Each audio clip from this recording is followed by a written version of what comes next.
everybody, bank holiday weekend, and at the moment the weather's fine. It's Saturday at the moment, and apparently it's going to be fine all today, so I thought I might as well come out in the garden. We're supposed to be having a barbecue tomorrow, but we think it's going to be overcast and possibly raining, so let's just show you around what's happening. We've had some work that I've been doing.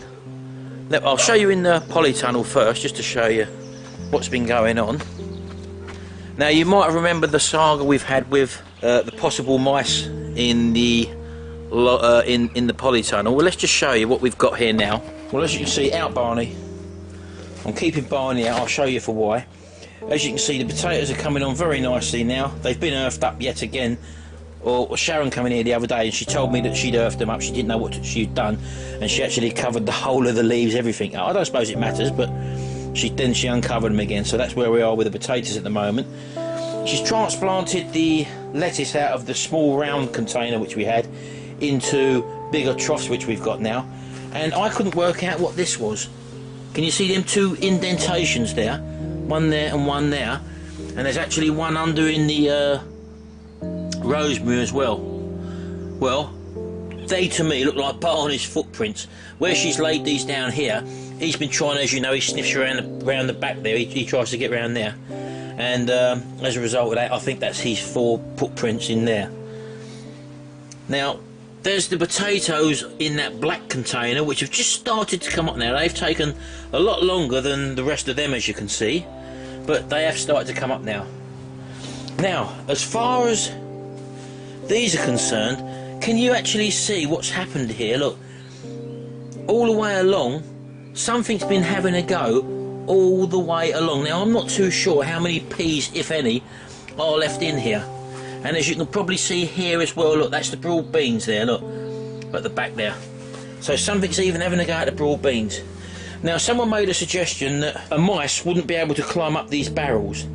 And as you probably know, I leave the openings on these doors open all day and all night, because I haven't made the top parts of the door yet. And what someone suggested, and I think this is probably the case, is that birds have been coming in here and actually causing this, because I don't think that you'll be able to get a mice to scale these slippery sides on these barrels. So personally, I think it is a bird. So I don't know how many seeds we've got left in here. I might have to replant these again. I'll give them another week, and if none come up, then obviously I'll have to replant them and obviously put some sort of wire mesh, definitely at night, over there to stop the birds coming in. That's all I can think of it can be. Nothing else low down has been touched, as you can probably see, although all the flowers have started to come up now, and I still haven't got the lavender coming up there. As you can probably see down there, there's no sign of the lavender coming up. Strawberries have been put into individual pots now, as you can see. Sharon's done all that, so we're happy with that. The strawberry plants have come on nicely, and as you can see there, the raspberry bush has come on nicely as well, and it's actually growing a second set of roots down at the bottom there as well. As for the spring onions, as you can see there, they're all shooting up nicely, as are the radishes. The broccoli is actually going mad at the moment, so I haven't thinned this out. I'm not too sure whether to thin it out, so I've not made that decision yet. While it's all growing, I'm quite happy with it at the moment. It might just literally fill this whole area, I don't know, so I'm not too sure. There's the carrots coming up nicely, and also, as you can probably see there, the lupin is still making a show. So yeah, all in all, in the polytunnel, everything's coming up, well, I say coming up roses, it's coming up. So what I'd like to do would be to get some sort of level built, a second level along this wall here, where I've got some sort of shelf, so I can have double lots of height. I might even do it on both sides, actually, as I say, build some sort of shelf, open slatted shelf, so that light still obviously comes through, so that I can have two lots of layers, because as I say, at the moment everything's taking up foot space, although I've still got a walkway down the middle. I mean, it'll be very easily to put these sort of trays of herbs and lettuces, for example, at a higher level, and as I say, when the tomatoes take off, they're going to actually take a full area down the bottom there, I would imagine, than the cucumbers. So I'm foreseeing a possible problem in the future with regards to stuff growing, so I've got to possibly make some sort of shelving. Just coming outside, I still haven't planted anything else in the raised bed at the moment, but what Sharon did was to actually bury these long straggly cabbages a bit further down, so the long shafts are actually underground now, so they don't seem to be doing much. I'm not too sure whether this is right or not, but at the moment they don't seem to be doing too much. I've still got to paint the fence, and you're going to be seeing me do that in a minute.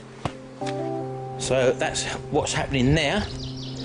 I've got another couple of bags of compost which I bought, but I've actually started work on the lawnmowers, and this one in particular, which is a Murray lawnmower, it's in very good condition, and I'm in the process now of refurbishing the engine on it, so we'll hopefully get this one out before the weekend is out. I've got all parts stripped down there, as I say, ready for cleaning, and that's as far as I've got with that. So I'm just going to carry on now, and I'm just going to paint the fence, and I'll see you after I've done that.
Well, there we go.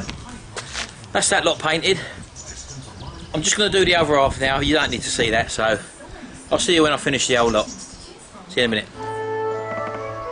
Well, there we go. Finally painted. A lot of work, because there's a lot of fiddly bits in that, but I'm happy with the results. Well, it's 10 to 6 now on the Saturday afternoon. This is the bank holiday weekend. So I'm going to go in now, have a cup of tea, have something to eat, and maybe come out tomorrow, and if the weather's okay, start again. I'll see you tomorrow. Well, it's bank holiday weekend and it's Sunday. Gary and the family's come around for dinner, so they're all busy indoors, and we're outside working on lawnmowers. So Gary's taken over this table here, and I'm still at the top there. So let's just have a look at what he's got here. Right, what you got here then, Gary? Where'd you get this one from? Off a friend just down the road. Right, and is it a runner? What is it? Tell us about it. It's a lawnmower. It's a Mack self-propelled with the Mountfield engine on this one. Right, okay, so it is a runner. It is a runner. Yeah. It's very scruffy and untidy, as you can see, everyone. It's what did he say was the problem with it when he sold it to you? Well, what did you pay for it, first of all? 15 quid, and the pull cord was just out, and I've wound it back up again. So it had a pull cord problem, and also the handle's loose, isn't it? The bolt missing on each side on the handle. So literally you can lift the handle up like that. Yeah. So this is actually quite an expensive mower. It's a self-propelled one, and you're just sorting out the adjusters on the wheels because they was a bit loose, you say, weren't they? Yeah. And we're just going to give it a little bit of a clean up. So while I'm drinking my coffee, oh, you took the wheel mechanisms off, didn't you? So you've just give them. These were totally rusty. These was. So lucky enough we got the sandblasting cabinet, so we're able to take little items like this off and give it a sandblast and just a fresh coat of paint just to make sure that they work correctly. So they'll go back on. And so what we're going to do with this deck, you're not repainting this one, or you're just leaving it as it is, or? No, I won't repaint this one. It's not too bad. It's a bit scary, but it's a used mower, isn't it, at the end of the day? So right, 15 quid. Yeah. So what are you going to do? You obviously have to straighten up that exhaust guard there. So. And the rest just basically clean out because there's no holes in it, it's just a little bit scruffy, isn't it? Yeah, and just a little service on it, air filter, plug and all that. So all you're doing is just going over it with a bit of used stale fuel there. As you can see, you started cleaning out this side and it will clean up pretty nicely. So all you basically do, as I say, is get rid of some of this old grease and grot that's been in there for no doubt years and years. And you haven't got to go too mad with these sort of things. He's got no intentions of painting this one. As I say, it is a solid deck. Paint's chipped off in places, so he'll let that soak in, and then he'll basically just wipe it off, and he'll do the same round the whole of the actual lawnmower. So, providing everything works okay, you haven't got too many problems. So things like the handles, for example, I mean, you see the scratches on the handles there. I mean, these can be touched up with just a spray can. You haven't got to mask them off or anything. So you just giving them an extra bit of a black up, and maybe even the plastic flap, depends. So, you know, you just got to make sure that everything's okay. You might want to put a bit of tape over little things like this, where the outer insulation's broke on the cables. You don't want to go to the extent of buying new cables, because I mean then you're dealing, these sort of cables are like 15 to 18 pounds each. So you know, you've just got to make do and mend, so to speak. This is a thing which used to be big back in the 40s and the 50s, so we all tend to throw things away now. As you can see, this item was basically ready for the bin, where someone had just thought that, oh, it served its purpose, it's now failed, and they just go out and buy new ones. But these are your opportunities for making money, because with very little work, and as I say, it's a Sunday afternoon, we're out here having a cup of tea and a cup of coffee, and everyone's inside, and we're just having a little plod along and turning this back into cash. And this is the throwaway society we live in, so you can take that to your advantage, where you don't need a lot of experience, you don't need a lot of equipment to do this sort of stuff. You just need a little bit of a practical head and a bit of common sense, and you can turn a £15, what is it, £15? 15 quid, yeah. And you can turn a £15 investment with a little bit of labour into probably an £80 or £90 bonus as a hobby. So we'll leave Gary with that one now. He's got his dog with him today, this old Bison, the big Rottweiler, as you can see. He's a good boy. Alright, get down, get down, get down. Right, and over here, as you can see, I'm working on a lawnmower. It's from yesterday. It's this red Murray lawnmower. Again, I'm not going to probably repaint this deck.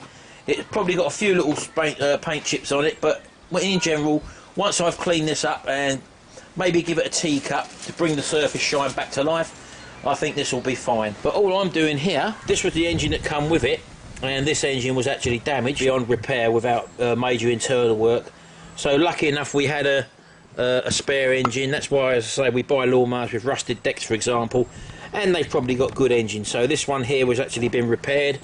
I've had this one apart, and I've had the head off and done some work inside the head on this one and freed the valves up, because it did have sticky valves. And I've stripped down the carb, refurbished the carb and the air filter, and again just give these sort of things a little coat of paint. Let's pull that label off there, look. Just taped up the label.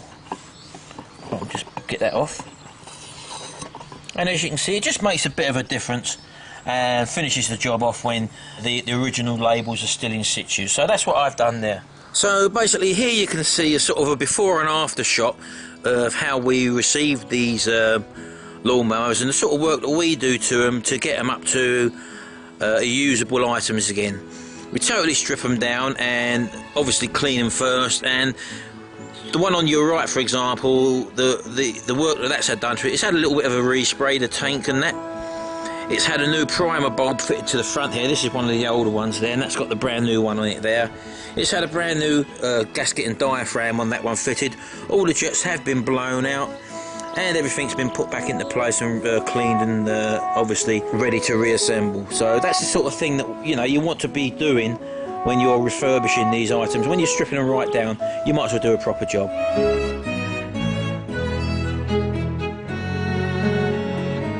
Alright, Bison, alright, calm down, calm down, calm down. This is Bison, everybody. Right, come out of the way. I've been a little bit busy since I last spoke to you. Jimmy's cutting the hedges out the front, so twice he's been out here now because he's had a problem with our hedge cutter. And the first time was one of the little hoses. When he was pushing the primer bulb in to get petrol coming through, no petrol was showing in the primer bulb. And when he undone the petrol cap to have a look inside, that was pressurised. Now, I don't know if any of you have got one of these McCulloch MH542P hedge cutters, but if you ever get the problem where it cuts out, and the primer bulb there, when you press that in, no petrol appears in the primer bulb, but when you undo the petrol cap, you get a build up of pressure in there, and you'll get hissing.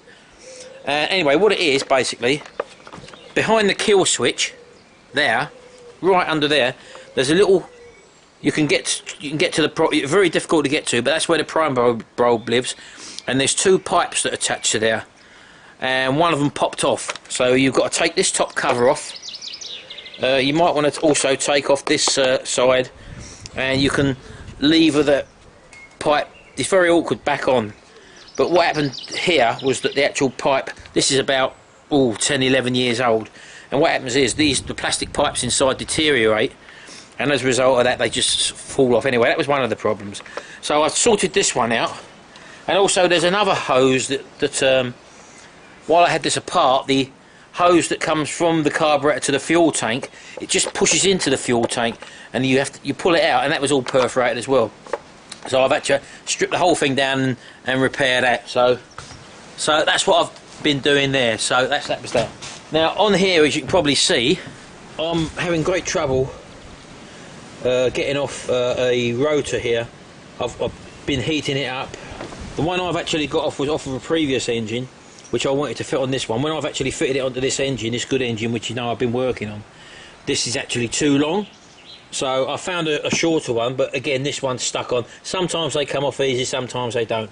So all I've been doing here is getting the heat gun, applying heat to it while there's pressure on with a like a two-legged puller.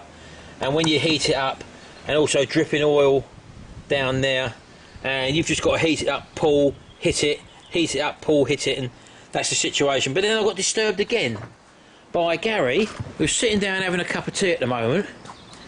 And this is the lawnmower he's just refurbished. When I say refurbished, he's got it going. Well, we'll have a little laugh about that, because he had a problem which he's overcome. He sorted the wheels out, the pull-cord housing on it, the fuel tank was leaking, and lucky enough he had some spares, which you've kept before, didn't you? Yep. So what was the problem you had after you put everything back together? You'd serviced it and you've touched it up in places, and I just see you pulling the life out of it, and you couldn't seem to get it started. So what did you do then? You called me over, didn't you? Yeah, I thought I'd come and ask for some advice. Right, so what did you do? We took the plug out, and the first thing we checked... Well, we checked there's fuel getting into the carb. Right, so that was okay, wasn't it? There's fuel in it. Checked Right. The spark. Right, and you took the spark plug out? Yeah, we put a new plug in just to be sure. Yep, because there wasn't a spark, was there? Nope. No, so then I said to you, right, what we've got to do now then, we've got to investigate why there's no spark. Check the kill switch.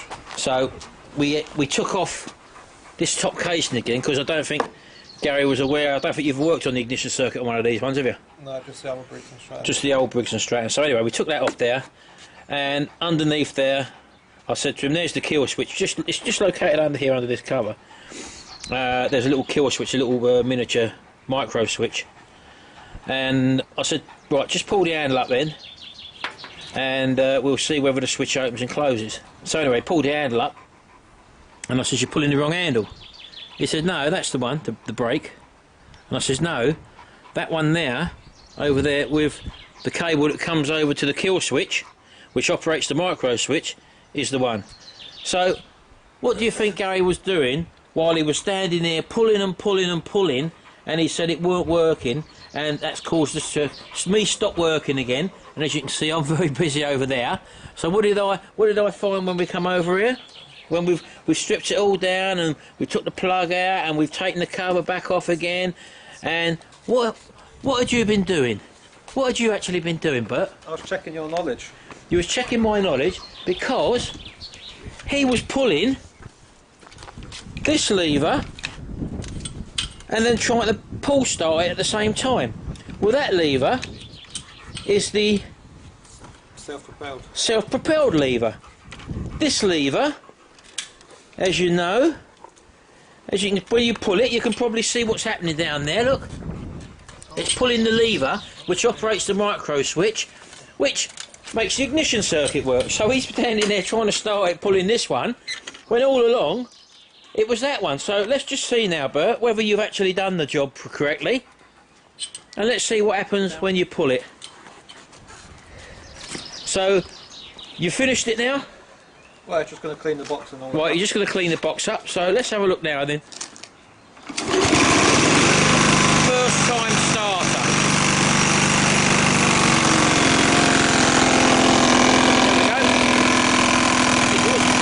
Right, so turn it off there. So at least today we've actually got one mower that was working. Me, unfortunately, although this one's ready to go back in to the engine of that red deck over there, I've been pulled and called away by Jimmy, who needed me to fix the hedge cutter. Plus I've had problems, as I said, getting these bosses off. So these can be a real pain in the backside to get off, and this one was. And I've put it on, and it's an inch and a half too long. So I've had to source a shorter one there. As you can see, I'm lucky enough on an old engine. So, but I've got exactly the same problem getting this one on. So I think, because it's bank holiday weekend, I think I'll finish my cup of tea. It's 5 o'clock in the evening now. All the plants have been watered. And I think I'm going to go inside, leave all this till tomorrow, and watch a bit of telly. Anyway, thanks very much for watching the video. As you can see, we've still got plenty going on. We've got loads of videos coming up on the garden, and also with the lawnmowers and the Piaggio motorcycle. I'm going to an auction tomorrow. And I also won 2 lawnmowers at auction yesterday as well. I paid £15 for one, and I paid £18 for another. So that's what I'll probably be picking up on Tuesday, because I don't think it'll be open on Monday. But until then, I'm just going to sort this last little boss out, and that's why it's handy buying old lawnmowers, even if they got rusty decks, because they've still got engines in, they've still got things like these little bosses on, they've still got cables on and stuff like that. All this stuff you would normally have to buy, but if you can pick up a cheap lawnmower which has totally got a trash deck, and just like Gary did with that lawnmower over there, the petrol tank had a leak in it. It's a plastic petrol tank, so you don't really want to be messing about repairing them. And he had one from an old rusted lawnmower which he had before. So keep the old lawnmowers, buy them if you can, get them if they've got holes in the decks, don't worry about that. Blades and stuff, bosses and anything like that, all cost a lot of money if you buy it new. So anyway, we're going to go in now. I'll see you again in the next video. Bye for now.